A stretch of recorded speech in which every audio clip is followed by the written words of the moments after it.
안녕하세요. 저는 40대 중반의 여성입니다.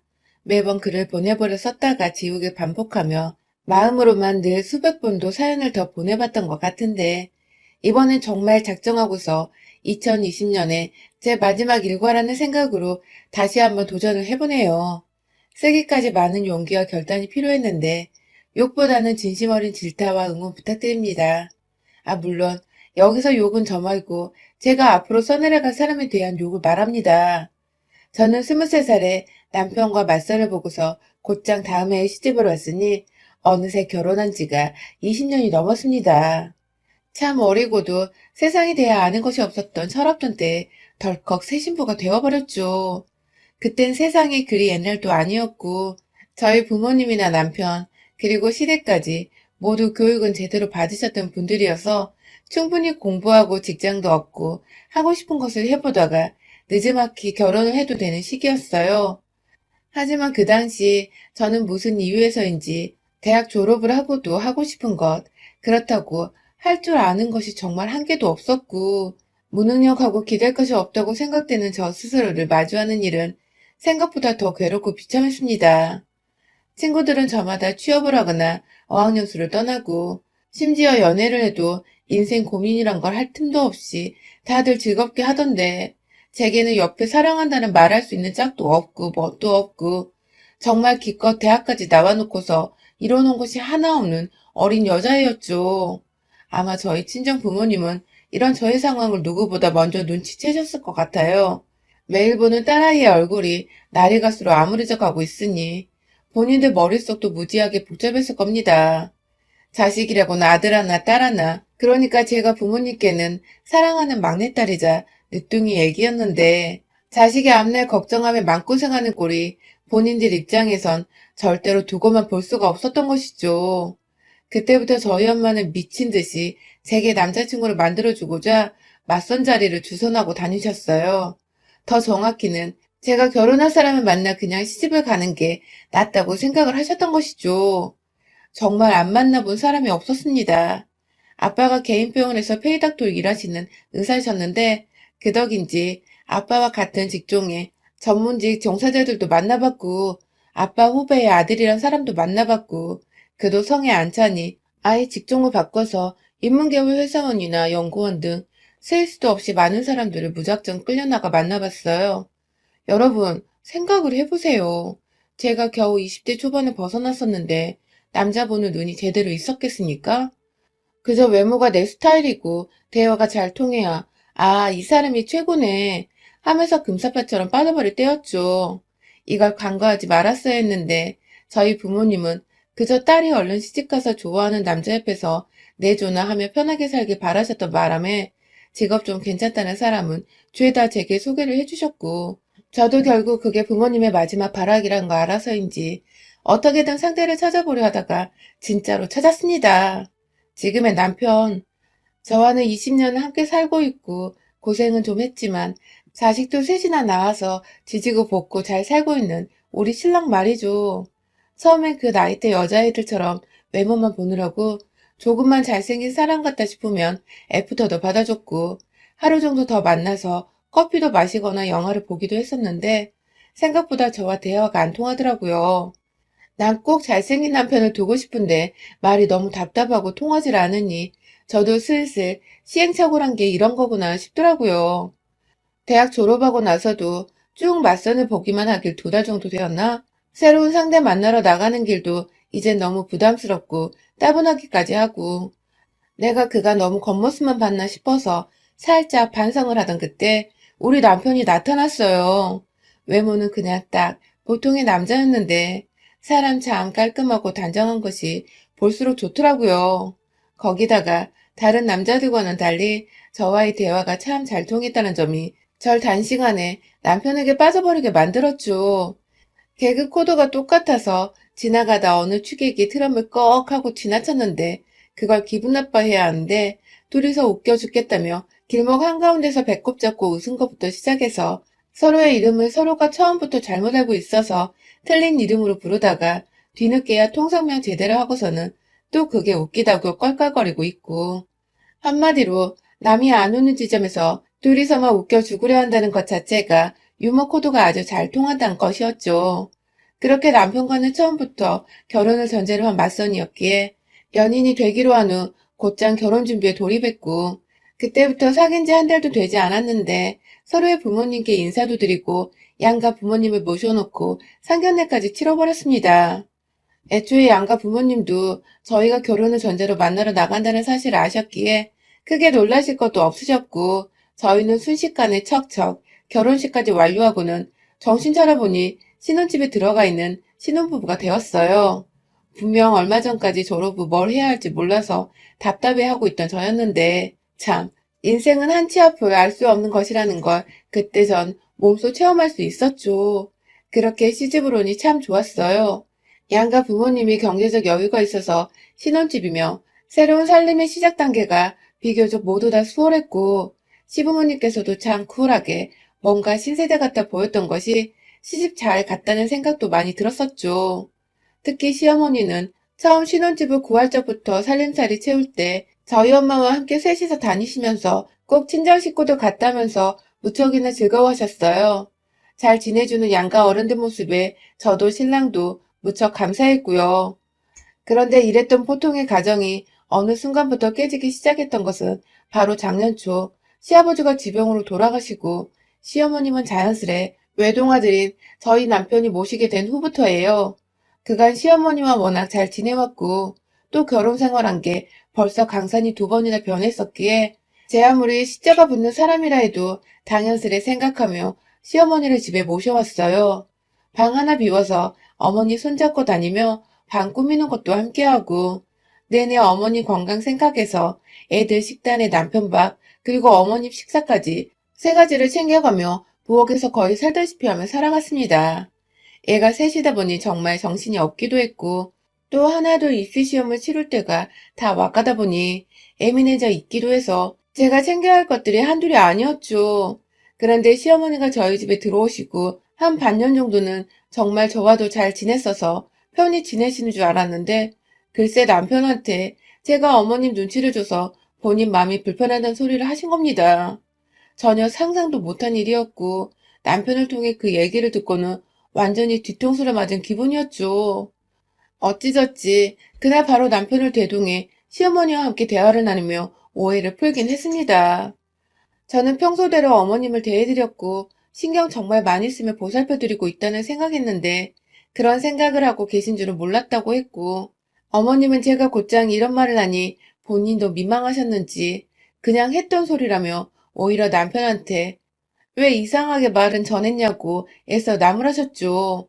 뭔가 이상하긴 했어요. 전혀 눈치 보실 성격이 아니신데 눈치 보인다는 소리를 하신 것 자체가 좀 꺼림칙했지만 처음 며느리와 함께 지내시느라 불편한 점들은 있을 수도 있겠다 싶어 더 신경 써드리려고 마음을 먹었어요. 하지만 이 일은 시작에 불과했죠. 시어머니는 그날 이후부터 또 한동안 잠잠하다가 정말 뜬금없이 저와 이웃집 제 친구의 남편, 제 아이의 친구 아빠인 사람과의 관계를 의심하기 시작하신 겁니다. 정확히는 11월 말부터니까 2020년 연말 내내 이 의심을 품고 터뜨리고 아주 난리를 피워대셨죠. 잠잠하던 집에 불을 제대로 끼얹은 겁니다. 그 의심의 상대남은 바로 저희 집 2층에 사는 이웃집 언니의 남편이에요. 저희 둘째 아이하고 같은 반을 여러 번 해서 알게 된 사이이고 그 집 언니가 저랑 2살 차이라 몇 없는 또래라며 거의 10년을 함께 돌도 없는 동네 절친으로 지내고 있고요. 남편들끼리는 애들 데리고 자주 운동하러 나가줘서 가족끼리는 다 같이 친하게 지내고 있는데 어느 순간 시어머니가 자기 방에서 자꾸 소음이 들린다며 밤마다 잠을 못 잔다고 따져야겠다며 혼자 팔을 걷어붙이고 위층으로 올라가려 하시더라고요. 딱 봐도 싸움을 일으킬 것만 같은 그 태도에 저는 급 당황을 하며 시어머니를 막아섰죠. 그간 잘 지내고 있었던 이웃사촌이 있고 한 번도 소음이란 걸 들어본 적이 없는 집인데 갑자기 잠도 못 잘 정도로 들린다고 하시니 분명 오해가 있을 수 있다는 생각을 한 것입니다. 그래서 싸움부터 일으켜 서로 얼굴 붉히기 전 제가 조심히 먼저 말을 꺼내보기로 한 것이죠. 시어머니를 대신해 위층으로 올라가며 도대체 어떻게 말을 해야 할까 무지하게 고민을 했어요. 겨우 문을 두드리니 집에서 언니 말고 언니 남편, 제가 늘 편하게 오빠라고 부르는데 오빠가 문을 대신 열어주더라고요. 저도 그 시간에 보니 반가워서 오, 오빠! 하면서 자연스레 집 안으로 들어갔습니다. 안에서 언니가 들어와! 하면서 제 목소리를 알아채고 불러줬거든요. 들어가서는 최대한 기분 안 나쁘게 시어머니 얘기를 하다가 소음 얘기를 꺼냈어요. 그런데 보니 시어머니 방 위층에 위치한 그 방은 아이들 공부방으로 쓰이고 있어서 밤에 소음 내는 게 불가능한 공간이더라고요. 역시나 시어머니가 무작정 오셔서 화부터 내셨더라면 오해가 쌓여 일이 더 커졌겠다 싶어서 마음의 안도감이 불어왔죠.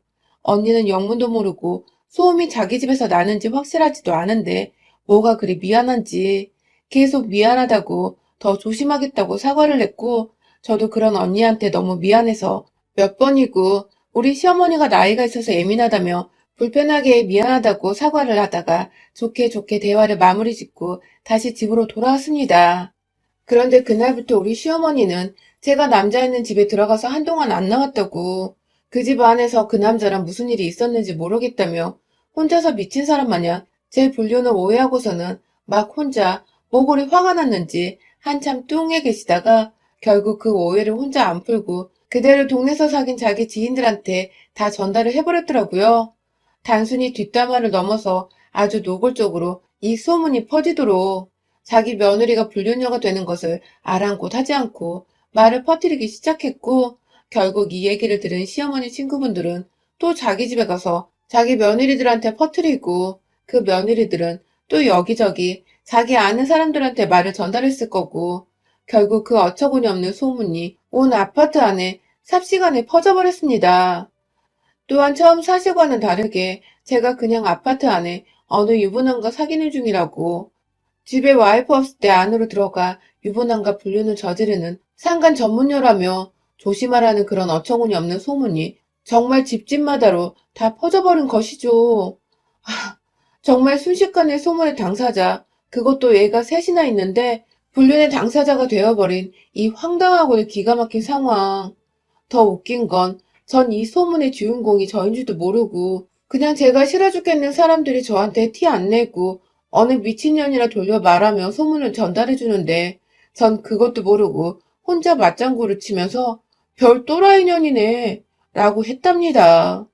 저를 향해 또라이라고 하니 당시 소문을 전달해 주던 사람들은 얼마나 제가 가소롭고 미웠겠어요. 게다가 장을 보러 가거나 가끔 운동한다고 저녁에 막내 데리고 밖을 나가면 사람들이 인사도 안 받아주고 괜히 저를 한 번씩 더 흘겨보는 것만 같고 마스크를 써서 잘 모르겠지만 사람들 눈에는 제가 완전히 찍혀버린 것만 같았던 너무 기분 나쁜 일들이 연속적으로 일어났어요. 심지어 아파트 앞 마트 사장님은 물건 계산할 때 틱틱 던져가며 바코드를 찍어주시더니 급기야 카드 주란 말도 안 하고 카드를 받아 채가서는 결제를 하고 영수증 달란 말을 하기도 전에 제 영수증을 갈기갈기 찢어버리더니 쓰레기통에 던져버리시더라고요. 제가 황당해서 멀끔멀끔 쳐다보고 있으니 급기야 다음 손님 있는 거 안 보여요? 하면서 화를 덜컥 내버렸어요. 늘 인사를 해주시고 따뜻하게 대해주시던 이웃분이었는데 정말 충격이었어요. 뭔가 단단히 잘못되었다는 생각을 하던 찰나 이 소문은 결국 위층집 언니한테도 퍼지게 되었고 언니는 남편이 바람이 났다고 하니 바로 눈이 뒤집혀서는 그리고 동시에 그 상대가 저라는 소문에 의심의 꼬리를 물고 또 물다가 결국 혼자서는 도저히 안 되겠었는지 저희 집으로 들이닥쳤습니다. 본인도 화로 가득 찬 상태에서 어떻게 제가 그럴 수 있냐고 따져 물으려던 참에 소문을 다 저에게 털어놔 주더라고요. 네가 진짜 내 남편이랑 그렇고 그런 사이냐는 질문은 당연히 처음부터 던졌고요. 언니의 눈에는 의심으로 가득 찬 제 눈물이 내내 고여 있었고 저는 도대체 어떻게 그런 소문이 난지 모르겠다며 마지막으로 언니네 집에 간 게 저번 층간소음으로 찾아간 게 전부인데 어떻게 그러냐며 더군다나 언니네 남편은 맨날 출근하니 집에 있던 날은 그날뿐이지 않냐면서 저도 이 앞뒤가 안 맞는 소문이 도대체 어쩌다 났는지 모르겠다고 너무 억울해서 방방 뛰며 눈물을 흘렸어요. 애가 셋인데 소문 때문에 이제 어떻게 사냐고 애들도 아냐며 애들 생각에 눈물이 도저히 주체가 안 돼서 숨이 넘어갈 정도로 헉헉거리기까지 했네요. 제 얘기를 듣고 제 꼴을 보니 언니도 그제야 아차 싶었는지 그러고 보니 내가 진짜 말도 안 되는 얘기를 너랑 끼워 맞추고 있었다면서 입을 틀어 막더라고요. 언니는 남편이 소문 당사자니 이성적으로 생각할 겨를이 없어 눈부터 뒤집힌 건데 정말 주부인 자신이 내내 틀어박혀 살고 있는 집안에서 어떻게 자기 남편이 자기 없는 사이에 저와 불륜을 저지를 수 있겠냐며 우리 남편 그날 이후로 한 번도 월차를 쓴 적이 없다면서 오히려 그때부터 소문의 진상을 도대체 그 소문이 어디서 퍼진 건지 따져보기 시작한 거죠. 다행히도 소문의 진상은 쉽게 파악이 되었어요. 언니네 남편이 마지막으로 월차 써서 집에 있던 그날이 우리 시어머니가 소음 문제로 저를 위층에 올라가게 한 그날인데, 그날 시어머니 눈에는 제가 남자가 문 열어주는 집 안으로 들어간 것으로 보였을 수도 있었기에, 단번에 시어머니가 의심이 되기 시작한 건데요. 둘이서 아예 작정을 하고서 소문의 꼬리를 물러다녔어요. 언니는 언니대로, 저는 저대로 소문 전달해준 사람 찾아가 물어보고, 또 물어보고, 심지어 마트 아줌마한테까지 찾아가서 소문을 어디서 들었냐고 다짜고짜 캐묻기 시작하기는 꼬박 4시간 정도 되었나? 이 아파트에 주부들이 하도 많으니까 대낮부터 사람 찾는 건 일도 아니었고 그렇게 따라가 보니 결국 우리 시어머니 절친으로 알고 있던 그 할머니가 마지막으로 잡혔습니다. 언니랑 둘이서 씩씩거리며 그 할머니 집을 알아보겠다며 경비실을 찾는데 희미하게 1층 주차장 너머에 있는 정자에 우리 시어머니가 보이더라고요. 저도 모르게 무작정 정자로 뛰어가니 어머니 친구분이 그 할머니도 같이 계셨어요. 우르르 한두 명 아니고 비슷한 또래의 서너 분이 더 앉아 계셨죠. 단번에 우리 시어머니 며느리란 거 알아챈 그분들은 어머머머머 하면서 저한테 삿대질하며 전현이 왜? 하면서 제가 여기 왜 왔냐고 따져 물으시려 하더라고요. 그 꼴을 보자마자 그 할머니를 억지로 일으켜 세워 저도 모르게 소리를 질러댔어요. 제가 바람핀다고 누가 그랬어요? 제가 누구남 집에 들어간다고 누가 처음 말했어요? 하면서 오가는 사람들 급기야 경비실 아저씨까지 따라와 말릴 정도로 막 난리를 피워대며 헛소문 퍼뜨린 죄로 경찰에 무고죄를 신고할 거라고. 이거 멀쩡한 사람 명예훼손 한 거예요. 알아요? 하면서 저도 잘 모르는 법을 들먹이며 경찰이고 고소고 막 험한 말들을 꺼내니 이 노인은 겁을 덜컥 먹고는 몇 번이고 우리 시어머니를 번갈아 쳐다보다 결국 지그시 손가락 하나 치켜들더니 시어머니 가리키면서 그러더라고요. 너희 집에서 나온 소문은 왜 나한테 그래? 하면서 그 말은 다 우리 시어머니한테서 들었다며 결국 이시직고를 한 할머니. 아, 그 자리에서 사람들 보는 앞에서 소란스럽다고 하나둘 정자 쪽을 내다보기 시작한 주민들이 베란다 곳곳에 보이는 와중에 시어머니 멱살을 끌고 잡아 나왔어요. 그대로 맨발로 끌려오는 시어머니고 뭐고 사람들이 웅성웅성 거리는 소리가 들리건 말건 상관없이 그냥 오로지 제 상황, 제 기분 생각하며 질질 끌고서는 집 안까지 들어왔죠. 소파에 내팽개쳐놓고는 술 처마셔서 그런 소리 하고 다녔냐고 물어보니 처음엔 자신은 모르는 일이라며 계속해서 잡아떼는 겁니다. 저번에 남편한테 제가 눈치 준다고 이간질을 했을 때부터 낌새를 알아차려야 했는데 이제 보니 아들과 한 집에서 살며 아들 사랑 독차지하고 이왕이면 피 안 섞인 며느리는 좀 떨어져 나가줬으면 좋겠다 싶으셨나 보더라고요. 어디서 시어머니한테 무례하게 구냐며 저희 친정엄마까지 언급하면서 버르장머리 없어서 싹수가 노란 줄 진작에 알았다며 궁시렁대던 시어머니는 급기야 니년이 남자가 문 열어주는데 들어가서 안 나와놓고 왜 나한테 지랄이야? 하면서 본인이 결국 그 소문을 낸 당사자인 것을 그러니까 그날 층간소음 해결하러 올라가는 저를 보고서 오해를 했다는 것을 시인하더군요.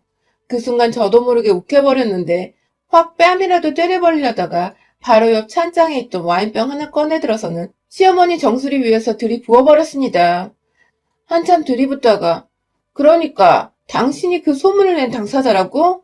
라고 재차 물으니 그제서야 쫄려서는 아고 나 죽네 나 죽어 시엄마가 말 좀 전달했다고 이러네 나 죽네 나더군요.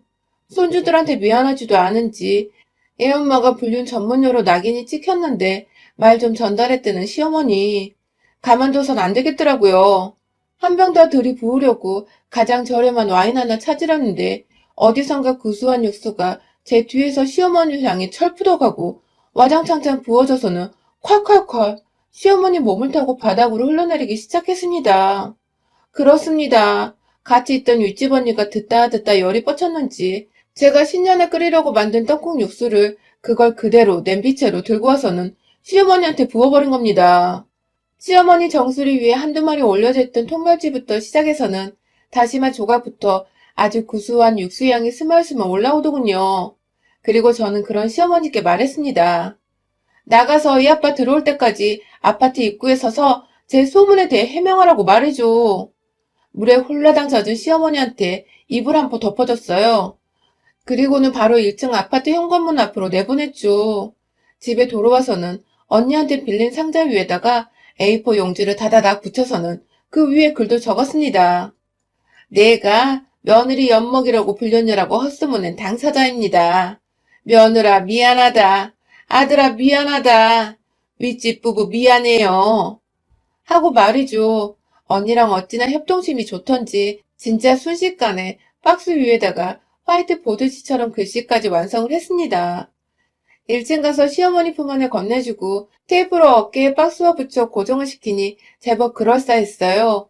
오다 가다 사람들이 무슨 일이냐고 막 쳐다보기 시작하고 글을 읽더니 감이 왔는지 수근수근 대더니 또 시어머니 꼴에 웅성웅성 거리고 그런 사람들 앞에서 헛소리 내면 다음엔 우리 시어머니 말고 당신들 꼴일 줄 알아.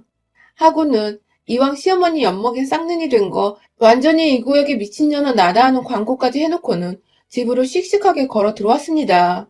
그날 시어머니는 진짜 추위에 떨며 저 대신 밖에서 소문에 대한 진상규명 퍼포먼스를 펼쳐주시다가 제가 보고 한 1시간 후에 집으로 다시 데려왔어요.